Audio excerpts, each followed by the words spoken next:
Chief మినిస్టర్లకు different styles of functioning ఉంటాయి. అన్నీ కూడా సక్సెస్ఫుల్ కావచ్చు,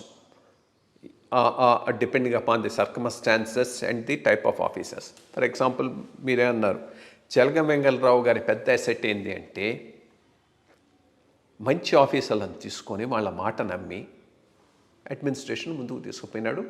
డెసిషన్స్ క్విక్గా ఉండేవి. దానికి totally different type of style of functioning Chenna Reddy గారిది. చెన్నారెడ్డి గారు బ్రిలియంట్. ఆఫీసర్లు ఆయన ఎక్కడికి కట్ చేసేవాడు, బట్ స్టిల్ ఆఫీసర్లు భయపడి డెలివరీ చేసేవాళ్ళు.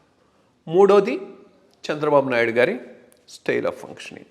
ఆయన స్టైల్ ఆఫ్ ఫంక్షనింగ్లో ఆఫీసర్లను పూర్తిగా కాన్ఫిడెన్స్లోకి తీసుకోడు, కానీ సీఎం ఓన్ కాన్ఫిడెన్స్లోకి తీసుకుంటారు. మొత్తం అంతా అడ్మినిస్ట్రేషన్ సీఎం సెంట్రిక్గా నడుస్తూ ఉంటుంది.